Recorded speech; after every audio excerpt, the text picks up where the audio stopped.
ఓం నమో భగవతే వాసుదేవాయ. నిన్న మార్కండేయ మహర్షి ధర్మరాజు గారికి ధర్మాన్ని పట్టుకున్నవాడు ఏ రకంగా ఉంటాడు, అధర్మాన్ని పట్టుకున్నవాడు ఏ రకంగా ఉంటాడు అన్న విషయాలను చెబుతూ ఒక మనిషి ఎలా బతకాలో చెబుతున్నాను చూడమని చెప్పడం మొదలుపెట్టాడు. ధర్మాన్ని పెద్దల దగ్గర తెలుసుకుని, ధర్మాన్ని పట్టుకుని ధర్మపదంలో ప్రయాణం చేస్తూ డబ్బును సంపాదించేటప్పుడు ధర్మంతో ముడిపడలేదు అన్న దాని మీద వెర్రెక్కిపోకుండా వదిలి అవతల పారేసి ధర్మబద్ధమైన అర్థాన్ని సంపాదించి ధర్మబద్ధంగా ఖర్చుపెట్టి పెళ్లి చేసుకుని బిడ్డలను కని పితృరుణం తీర్చుకుని సజ్జనులైన వారి తమకి ధార్మికంగా వచ్చిన దానితో సంతోషంగా కాలం గడుపుతూ ఉన్న దానితో పరమ సంతోషంగా జీవనం చేస్తూ ఎప్పుడూ ఈశ్వరుని నమ్ముకుని దేవాలయ దర్శనం చేస్తూ యజ్ఞ యాగాది క్రతువులు చేస్తున్న చోట్లకు వెళ్ళడం, భగవంతుని యందు భక్తితో ఉండడం నేర్చుకున్న వాడికి ఇక్కడ పైన కూడా వాడి సౌఖ్యానికి ఏమీ ఇబ్బంది రాదు. పరమేశ్వరుడు వాడికి రక్ష చేస్తాడు. సౌఖ్యము అన్న మాటకి అర్థం చెప్పడం సాధ్యం కాదు. సౌఖ్యం మనోభిప్రాయం, మనస్సుకు చెందినది. మనకు ఉన్నదానితో సౌఖ్యంగా ఉండడం మనకు అలవాటైపోతే మనకన్నా సుఖంగా ఉన్నవాడు ఎవ్వడూ ఉండడు. సౌఖ్యం అనేది మనసులో ఉండేదే తప్పితే వస్తువుల నుండి ఉద్భవం అయ్యేది కాదు. సౌఖ్యం ఈశ్వరుడు ఇచ్చాడు అంటే ఏం చేస్తాడు అని అడగకూడదు. మనం తృప్తితో ఉంటాం, మనం తృప్తితో ఉండాలి అంతే. ఎందుకంటే తృప్తిని మించిన ఐశ్వర్యం లేదండి. తృప్తి లేక వెంపర్లాడుతున్నవాడు దరిద్రుడు.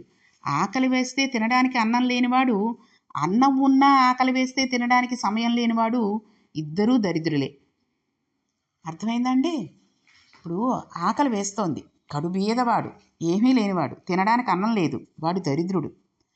అన్నం ఉంది, ఇంటి నిండా పళ్ళు ఫలాలు స్వీట్లు హాట్లు అన్నీ ఉన్నాయి, వాడి ఒంటి నిండా షుగరు బీపీలు ఉన్నాయి, హార్ట్ స్ట్రోకులు వచ్చాయి, వాడు ఏం తినగలడండి? తినలేడు. అదే రకంగా డబ్బు సంపాదనలో పడిపోయి ఉండేవాడు ఉంటాడు. వాడికి అస్తమాటు ఆ డబ్బు సంపాదన కోసం ఏవో మీటింగులు, అక్కడికి వెళ్ళాలి ఇక్కడికి వెళ్ళాలి, తినడానికి సమయం ఉండదు. ఓ స్పూన్తో నోట్లో కాస్త పెట్టేసుకుంటాడు, వెళ్ళిపోతూ ఉంటాడు. వాడికి సమయం లేదు తినడానికి. ఇంటి నిండా వస్తువులు ఉన్నా తినడానికి ఆరోగ్యం లేదు, వాడు దరిద్రుడే. కాబట్టి సౌఖ్యం అనేది సంపత్తిలో లేదు, సౌఖ్యం అనేది మనసులో ఉంది. చూడండి, చాలా దూరం నుంచి ఎక్కడి నుంచో వచ్చాం. మనకి ఎప్పుడూ కూడా ఏదో చాలామందికి చూడండి చల్లటి నీళ్లు తాగుతూ హాయిగా ఏసీల్లో ఉండేవాళ్ళు, అలాంటి వాళ్ళు ఉంటారు. వాళ్ళు ఏదో పని మీద ఏదో ప్రయాణం చేసి ఎక్కడికో వెళ్ళాల్సి వచ్చిందనుకోండి.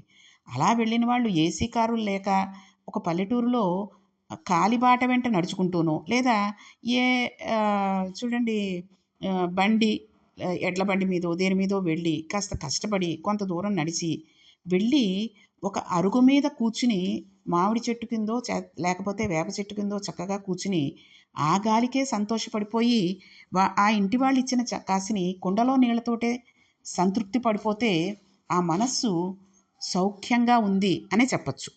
అది ఇంకా తృప్తి పడకుండా ఇంకా ఏదో కావాలని ఆరాటపడట్లేదు కదండి.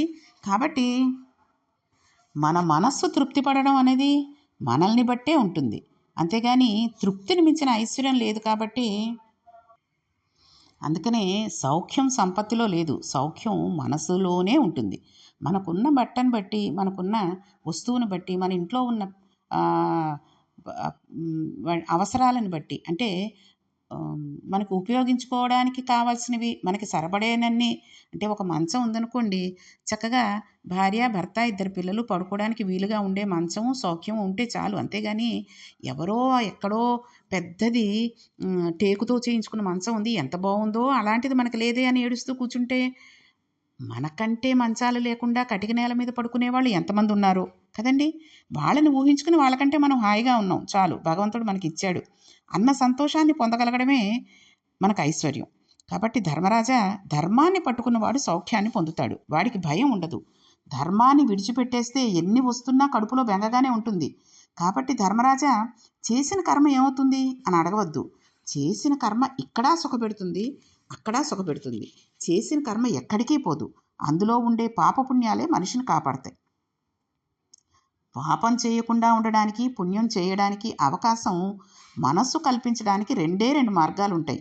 మూడో మార్గం అంటూ ఉండదు. మనిషికి చాలా దగ్గరగా వచ్చి నిలబడే మార్గాలు రెండే. అయితే మొదటి దానిని ఒప్పుకోవడానికి ధైర్యం ఉండాలి. అది ఉన్నవాడే దానిని ఆలోచించగలడు. ఏదో ఒక రోజున ఈ జీవి కొత్త శరీరంలోకి వెళ్ళక తప్పదు.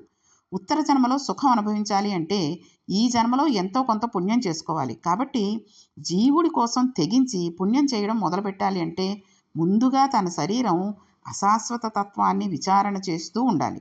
కాబట్టి ధర్మరాజా, ధర్మాన్ని పట్టుకుంటే నేను ఎందుకు ఇలా అయిపోయాను, ఆయన ఎందుకు అలా ఉన్నాడు అనే ప్రశ్నే లేదు. ఇప్పుడు నీకు అర్థమైందా? నీవే సుఖంగా ఉన్నావు, ఇక ముందు కూడా నీవే సుఖంగా ఉంటావు. ఇక్కడే కాదు, అక్కడ కూడా. అలా ఉన్నప్పుడు ఇక నీవు బెంగపడవలసిన అవసరం లేదు. ధర్మం పట్టుకుంటే ఎక్కడ ఉన్నా సుఖమే. అధర్మం చేత సుఖపడదాం అనుకున్న వాడికి ఒక వ్యామోహం కలుగుతుంది. ఇన్ని రకాలుగా ఇన్ని తెస్తున్నాను కదా, నాకు సుఖం ఎందుకు ఉండదు అనుకుంటాడు. ఇందులో ఈశ్వరానుగ్రహం ఉన్నది ఒక్కటి లేదు. కాబట్టి ఎన్ని ఉన్నా ఏడవడానికి ఒక కారణం ఉంటుంది. ధర్మం అనేది ఒకటి ఉంది. ఎన్ని లేవని ఊళ్ళో వాళ్ళు అనుకున్నా నీవు సంతోషించడానికి ఒక కారణం అంటూ ఉంటుంది. చూడండి, మనకి సంపద ఉందా లేదా అన్నది కాదు, ధర్మంగా ఉంటూ, న్యాయంగా ఉంటూ, మంచి పనులు చేస్తూ, ఎవరిని బాధ పెట్టకుండా సంతోషంగా ఉంటే, ఉన్నదానితో కడుపు నిండా తృప్తిగా తింటూ, భార్యకి పిల్లలకి పెడుతూ, తల్లిదండ్రులను చూసుకుంటూ ఉన్నవాడు ఎప్పుడూ ఆనందంగానే ఉంటాడు. ఎప్పుడూ వాడికి బెంగ అనేది ఉండదు. కానీ అధర్మంగా ఎంతో సంపాదించేసి ఉన్న దేశంలో ఉండేటటువంటి లేదా ప్రపంచంలో ఉండేటటువంటి 10 మంది గొప్పవాళ్ళలో వాడు ఒకడు అన్న పేరు తెచ్చుకుని అది ఏమవుతుందంటే అటువంటి వాడిని అందరూ కీర్తిస్తూ ఉంటారు, అందరూ పొగడేస్తూ ఉంటారు, గొప్ప గొప్ప సన్మానాలు చేసేస్తూ ఉంటారు. కానీ వాడికి మనసులో సంతోషం, ఆనందం అనేది ఉండదు. ఎందుకో తెలుసా అండి? వాడు ఆర్జించింది అధర్మంగా. అది విషయం తెలుసు. ఎక్కడ ఇన్కమ్ ట్యాక్స్ వాళ్ళు వచ్చేస్తారో, ఆ డబ్బంతా ఏమైపోతుందో, నాకు ఏమైనా అనారోగ్యం వస్తే ఆ తర్వాత కుటుంబాలు ఏమైపోతాయో, ఎవరైనా ఈ డబ్బు ఇంత ఉందని కనిపెడితే ఎక్కడెక్కడో దాచినటువంటి డబ్బంతా కనిపెట్టేసి దోచుకు వెళ్ళిపోతే, అంటే ప్రభుత్వం తీసేసుకున్న ఆ తర్వాత పరిస్థితి ఏమిటి, నా పేరంతా పోతుంది, ఇంత గొప్పవాడిని ఇప్పుడు ఇన్ని సన్మానాలు చేస్తున్న వాళ్ళు చీకొడతారు అనే బెంగతోటే ఎప్పుడూ ఉంటాడు. చూడండి, ఒక డబ్బున్నవాడు, అంత ఐశ్వర్యం ఉన్నవాడు ప్రశాంతంగా పడుకున్నాడు అన్న మాట ఎప్పుడు వినం కదండి. నిర్భయంగా, ధర్మంగా, న్యాయంగా ఉన్నవాడు హాయిగా పడుకుంటాడు. వాడికి ఎటువంటి భయము, బెంగ ఉండదు కడుపులో. కాబట్టి పడుకుంటాడు. అదే డబ్బు ఉండి అన్యాయంగా సంపాదించిన వాడు, అధర్మంగా ఉండేవాడు ఎప్పుడూ వాడి పడక గది ఎక్కడుంటుందో తెలుసా అండి? ఒక 5-6 గదులు దాటిన తర్వాత, ఆ 5-6 గదుల్లోనూ అనేక మంది కాపలాదారులు ఉన్న తర్వాత వాడు ఆ డబ్బుతో ఉన్నటువంటి గదిలో పడుకుని అప్పుడు కూడా ప్రశాంతంగా ఉండకుండా ఏవేవో ఆలోచనలతో, కలత నిద్రలతోటి నిద్ర పట్టకపోతే రేపు పొద్దున శరీరం సహకరించదేమో అని ఓ మాత్ర వేసుకుని పడుకుంటాడు తప్పితే కళ్ళు మూసుకోగానే ప్రశాంతంగా నిద్ర పట్టే స్థితి ఎప్పుడూ వాడికి ఉండదు. కాబట్టి ధర్మరాజా, ధర్మాన్ని విడిచిపెట్టకూడదు. కర్మధర్మబద్ధమై ఉన్నవాడు అదృష్టవంతుడు అని ధర్మాన్ని పట్టుకున్నవారు ఎంతంత అద్భుతమైన స్థితులను పొందారో చెప్పాడు. ఎవరో బ్రాహ్మణుడే తరిస్తాడని మనం అనుకోవద్దు. ధర్మరాజా, ఒక బ్రాహ్మణుడు ఏ స్థితిని పొందాడో, ఒక క్షత్రియుడు ఏ స్థితిని పొందాడో, ధర్మాన్ని పట్టుకున్నవారు వివిధ యుగాలలో ఎవరెవరు ఏ స్థితిని పొందారో నీకు చెబుతాను.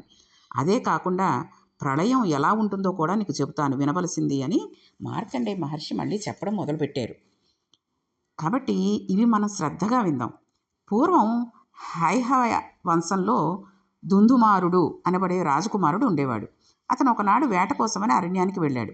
అలా వెళ్ళినప్పుడు అతనికి అక్కడ గల నది పాయ దగ్గర ఉన్న పొదలలో జింక చర్మాన్ని ఉత్తరీయంగా వేసుకున్న బ్రహ్మచారి ఒకడు కనబడ్డాడు. ఆయన జింక చర్మంతో కనబడడంతో అక్కడ జింక ఉన్నదని అనుకుని బాణం వేశాడు. ఆ బాణం వెళ్ళి తిన్నగా ఆ బ్రాహ్మణుని గుండెలలో గుచ్చుకుంది. అతని శరీరం వదిలేశాడు. ఈయన పొదలు తప్పించి చూస్తే అక్కడ బ్రహ్మచారి శవం కనబడింది. రాజకుమారుడు చాలా కంగారు పడిపోయి రాజధాని నగరంలోకి వెళ్ళి గబగబా పెద్దలైన వారిని తీసుకొచ్చాడు. వాళ్ళు కూడా అక్కడి పొదలను కొద్దిగా తప్పించి చూస్తే అక్కడ పడిపోయిన బ్రాహ్మణ కుమారుని శవం కనబడింది. ఇది తార్క్ష్యుడి ఆశ్రమ ప్రాంగణం. వాళ్ళు కూడా కంగారు పడి ఈ విషయాన్ని మనం తార్క్ష్యుడితో చెప్పకపోతే చాలా ఇబ్బంది వస్తుంది అన్నారు.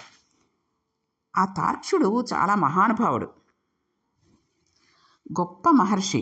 ఆ పిల్లవాడు ఆయన ఆశ్రమంలో ఉన్న బ్రహ్మచారి. కాబట్టి మా వల్ల ఇలా పొరపాటు జరిగింది, ఒక బ్రాహ్మణ కుమారుడిని జింక అనుకుని సంహారం చేశామని చెప్పడానికని వీళ్ళందరూ వెళ్ళారు.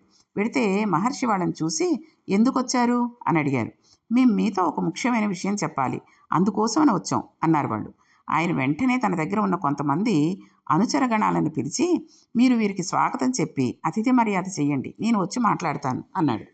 వెంటనే అక్కడికి వచ్చిన దుందుమారుడు అతని పరిజనం, మేము మీ దగ్గర సత్కారాలు పొందడానికి అర్హత పొందిన వాళ్ళం కాదు. ఎందుచేతనంటే మీ ఆశ్రమంలో ఉన్న ఒక బ్రాహ్మణ కుమారుడిని ఆయన జింక చర్మాన్ని ఉత్తరీయంగా వేసుకుని ఉండగా మేము ఆయనని చూసి కేవలం ఒక మృగము అనే భ్రాంతితో బాణం వేసి అతనిని సంహరించాం. ఈ కారణం చేత మేము చాలా పెద్ద పాపకార్యం చేశాం. మీ చేత అతిథి మర్యాదలు పొందడానికి మాకు అర్హత లేదు అన్నారు. అంటే ఆయన అన్నాడు, మీరు ఆ బ్రాహ్మణ కుమారుడు చచ్చిపోయాడని కదూ బెంగపెట్టుకున్నారు, ఇలా వచ్చి చూడండి, ఈ గదిలో ఉన్నవాడు ఎవరు అని అడిగాడు. అడిగితే అక్కడికి దుందుమారుడు అతని పరిజనం వచ్చి చూశారు.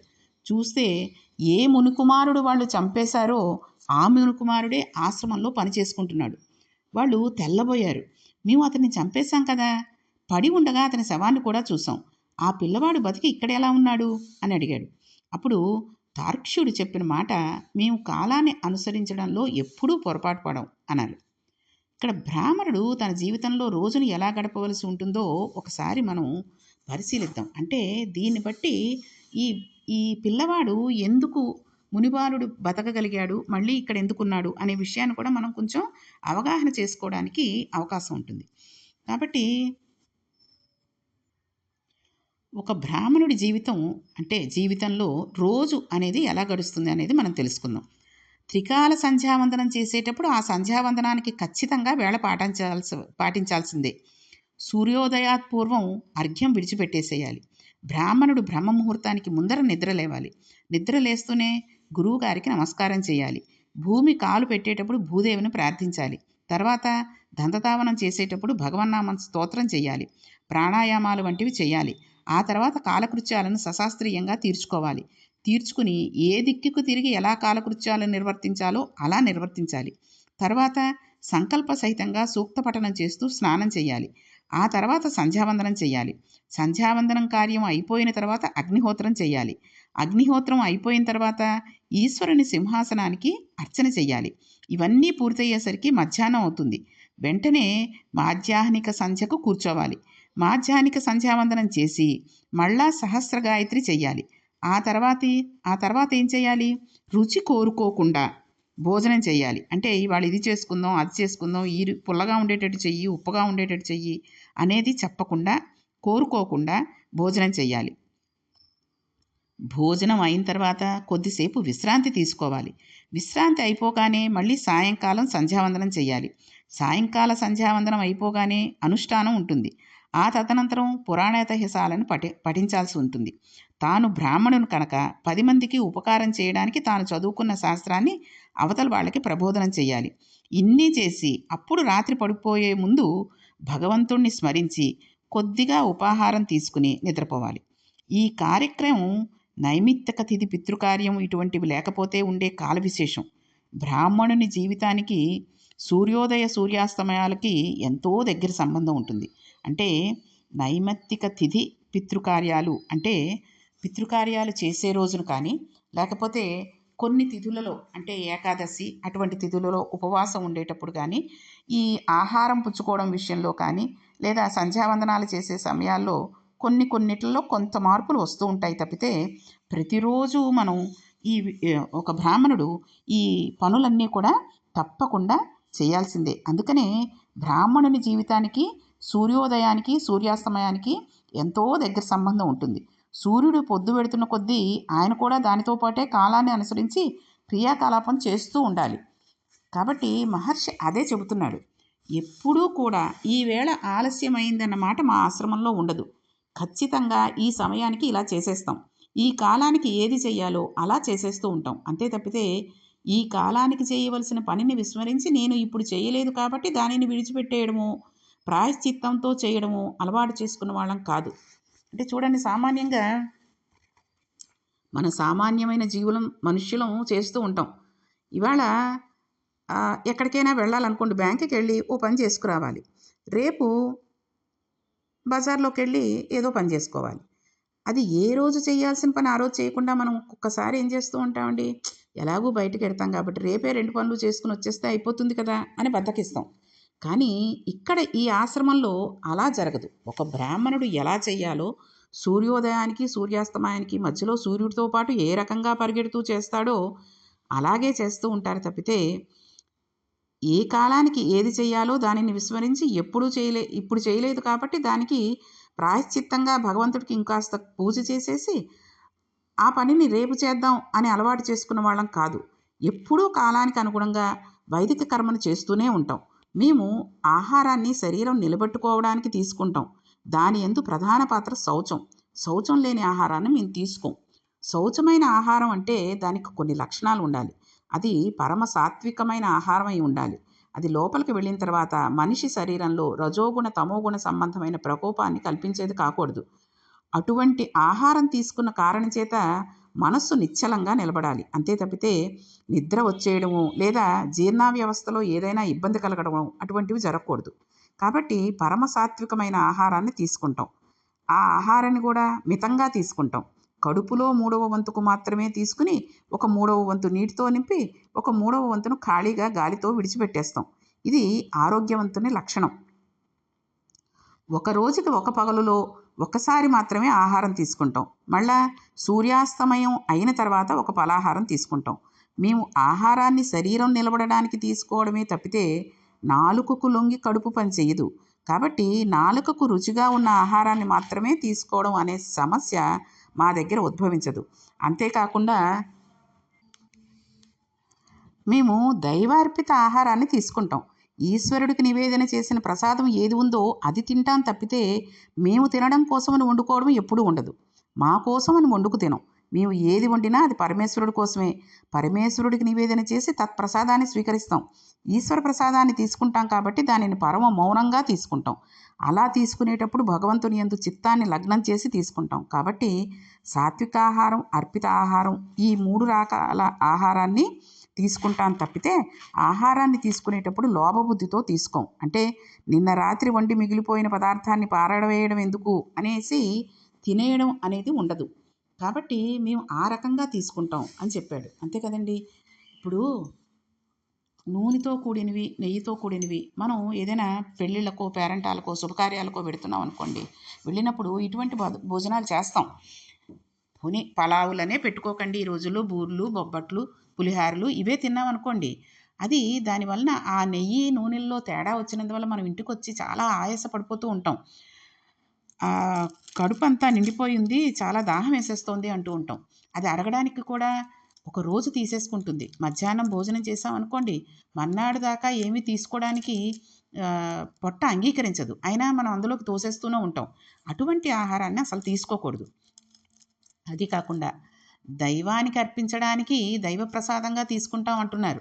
అంటే మనం మన ఇళ్లల్లో పండగలు వచ్చినప్పుడు చేసుకునే వంటల్లా కాదు, దేవుడికి నైవేద్యంగా పెట్టడానికే మనం చేస్తూ ఉంటాం. ఎలా చేస్తామండి? దేవుడికి ఇష్టమైనవి చేస్తున్నామా? మన పిల్లలకి పెద్దాడికి పులిహార ఇష్టం కాబట్టి వాళ్ళ పులిహార చేద్దాం. వాడు కారం తినడు, చిన్నాడు కాబట్టి వాడికి కాస్త పరమాన్నం చేద్దాం. లేకపోతే సేమియాదైతే పిల్ల కూడా మనవరాలు కూడా తింటుందేమో, అది చేసేద్దాం అనుకుని ఈ రకంగా చేస్తూ ఉంటాం. ఒరే గారెలు ఆవళ్ళు చేసుకోవాలిరా, కనుమ పనున్నాడు మినువు తినాలంటారు కాబట్టి ఉత్తి గారెల్లా ఎందుకు, కారం గారెల్లా కూడా చేస్తాను, కాస్త కొత్తిమీర అవి వేసేసి చేస్తాను అనేసి తల్లి పిల్లలు తినడానికి ఆరాటపడిపోతూ ఉంటుంది. తెలుసు, తనకి కొంత జ్ఞానం ఉంటుంది.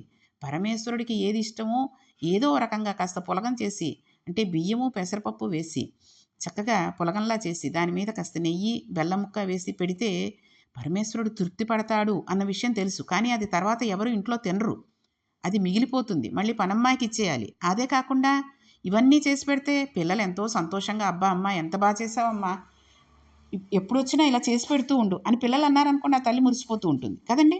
అందుకని మనం భగవంతుడిని పేరు చెప్పి మనకు కావాల్సిన పిండి పదార్థాలు తింటూ ఉంటాం. అలాంటి ఆహారాలని వాళ్ళు తినరు.